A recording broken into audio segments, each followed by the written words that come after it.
In this video, I'm going to do a demo of the Arduino board. I'm going to create a small program, show how it's compiled and downloaded to the board, and then show it in execution. In this demo, I want to demonstrate a number of different I/O capabilities of the Arduino. I'm going to start with the digital input, and for this I'm going to use a button. In fact, here is my little push button right here. Okay, I can push the button. And I want to show that I can use this button to control a digital input. So this represents the Arduino board, and this is one of the digital I/O pins here. In this circuit diagram, you see a resistor pulling this down to 0. When the button is pressed, it is connected to 5 volts and pulls the pin high. The next thing I want to show is a digital output, and this is the circuit symbol for an LED. So when this pin is driven high by the software, the LED will turn on. So it's connected through a resistor to ground. In both cases I'm using 2K resistors if you're interested. The next thing I want to demonstrate is analog input. So here I have a variable resistor. This is a potentiometer, a knob that I can turn, and I can send a voltage to the analog input pin on the Arduino board that varies between 0 and my high voltage. And finally, I want to show how to operate a servo motor. Okay, this is my servo motor that's going to move a little lever back and forth here. And to control it, I'm going to use pulse width modulation. Okay, so the signal from the Arduino will go into driving this motor and controlling it. The motor is also provided power, so it's got 3 connections. These things are used in remote control cars and lots in robotics and all kinds of other applications. So it's very useful to be able to control one of these things with pulse width modulation, which I'm going to talk about next. Here is a servo motor.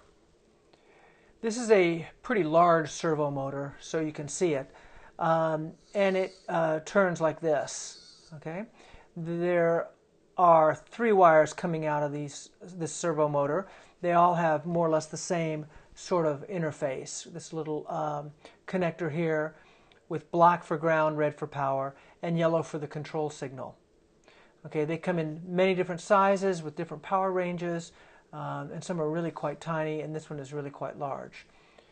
What I'm going to talk about next is how the control signal works, the pulse width modulated signal. The idea with pulse width modulation is you'd like to send a value over a wire. And this value ranges from the lowest value to the highest value, which we can just call 0% and 100%. Well, if you want to send a value over a wire, one approach is to use an analog signal. So you vary the voltage. Higher voltages mean larger numbers, and smaller voltages mean smaller numbers. There are some problems with that, with voltage supplies and making sure everything works and so on. And the second option is what we use in many cases. It works better, and that's pulse width modulation. And so the idea is that over time a digital signal is sent along the wire, and every so often, okay, and in particular every 20 milliseconds, there's a pulse. So I'm showing here time and the voltage. So every 20 milliseconds the voltage goes up for a short amount of time. Okay, so there are pulses. The way a value is sent over the wire is in the width of the pulse. So here we see a narrow pulse, and now we're sending a small value, the smallest value. And with a larger pulse, a pulse that's wider, the value is larger, and then with an extremely large pulse, we're sending the greatest value. So these are immune to changes in voltage. And we get a pretty good system this way. The Standard calls for the cycle time to be 20 milliseconds. So, in other words, every 20 milliseconds, or at a frequency of 50 hertz, we're sending a new pulse. And the pulse, the width of the pulse, ranges from narrow to wide, and narrow is 1 millisecond, and wide is 2 milliseconds. So by measuring the pulse width, we can get a number between 0% and 100%. Again, this is the standard pulse width modulation that's used for these servo motors and various other kinds of equipment. Now I want to show how I'm wiring the Arduino board up according to the circuit diagrams that I gave earlier. First, let's look at the button. Okay, here you can see the button, and it's wired to power and ground. Power is along the top row here, and ground is along the second row here. And the power and the ground are coming from the power and the ground pins on the Arduino chip. So the Arduino board is powering this breadboard, and here is my little button, and it is connected to pin number 3. That's the digital I/O pin number 3. Next you have the LED here, which is right there, and it's connected to pin 5. So the output from pin 5 will go in and drive the LED, and there's a resistor to the ground. Next, there's the potentiometer. Here's my potentiometer. There's the potentiometer there, and it's wired with power and ground on one side, and the variable part is wired into analog input pin A0 up here on the top.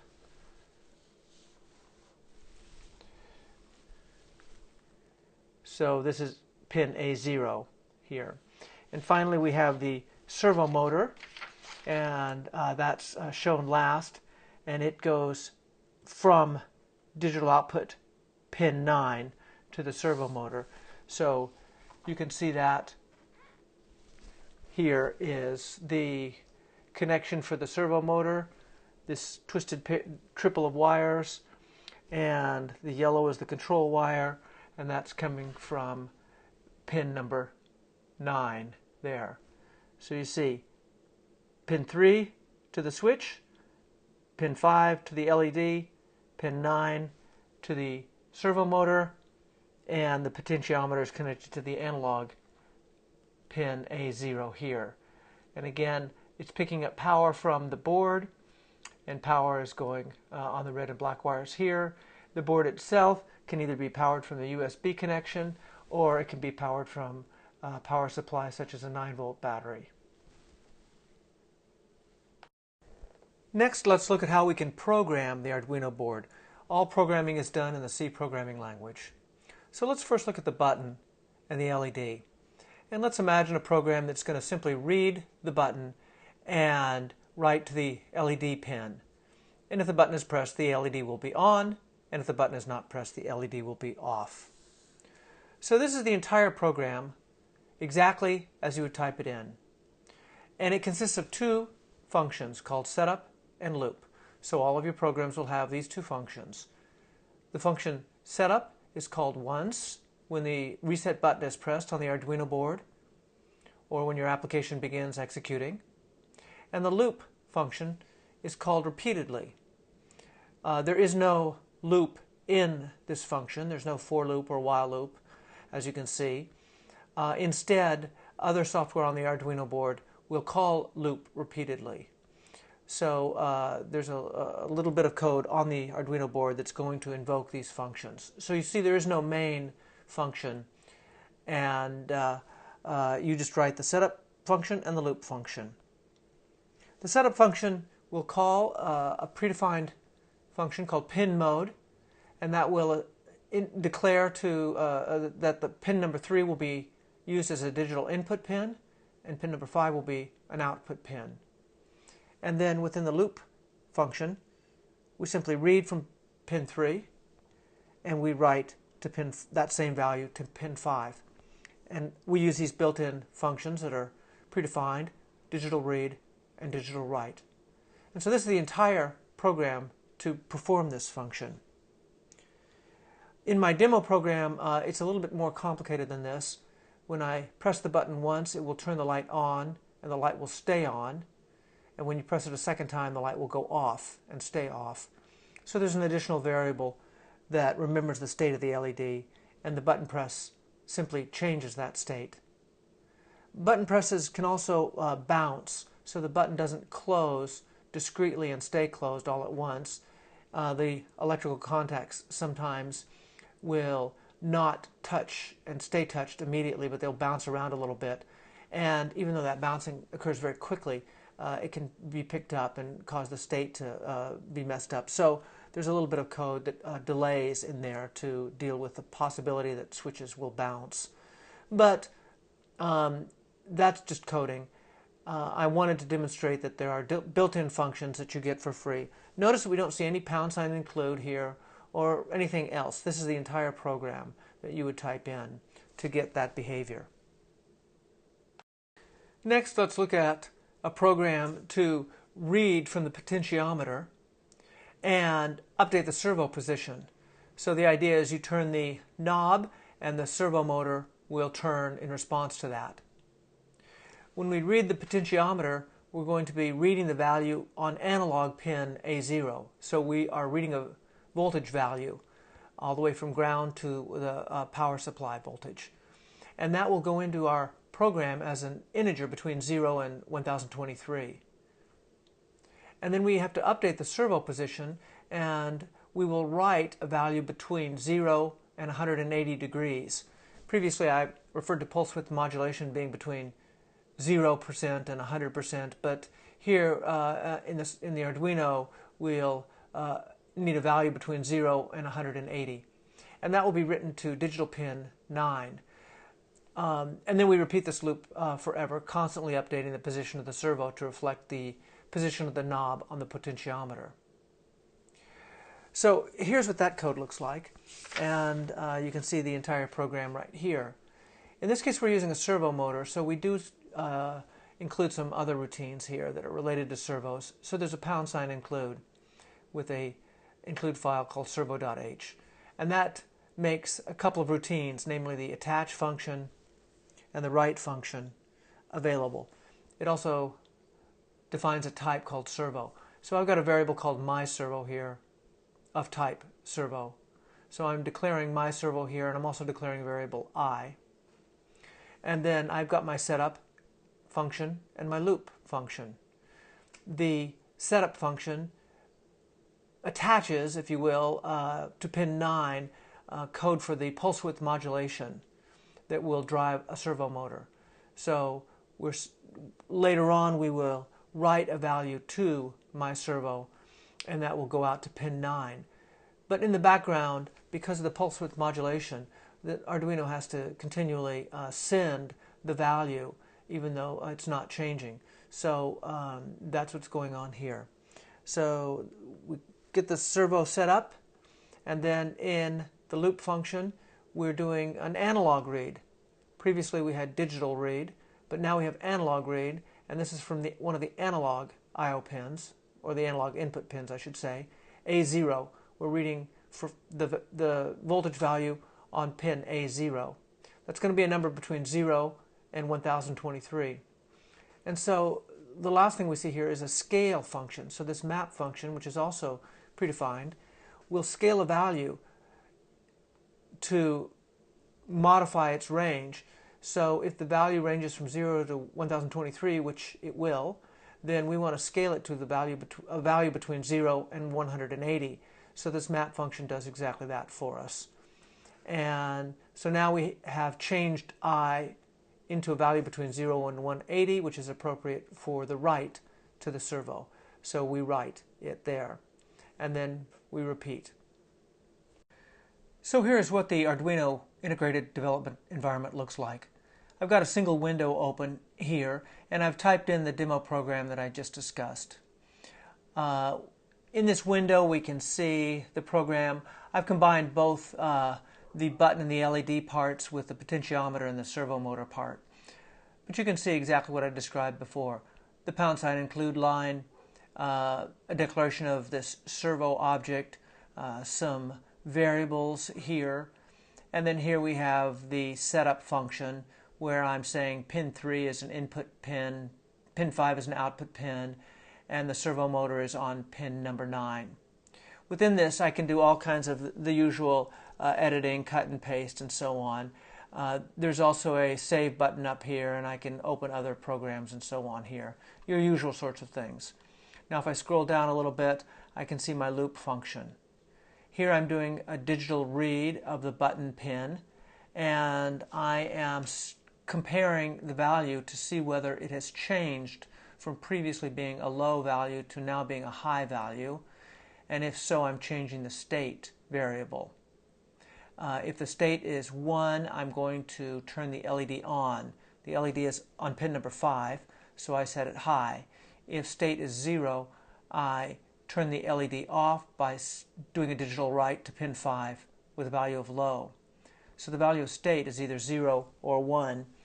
This line right here changes state. If it's a 0, it changes it into a 1. If it's a 1, it changes it into a 0. So if the button has been pressed and was not previously pressed, then I change the state, and I also introduce a delay here, and that's for the button debouncing.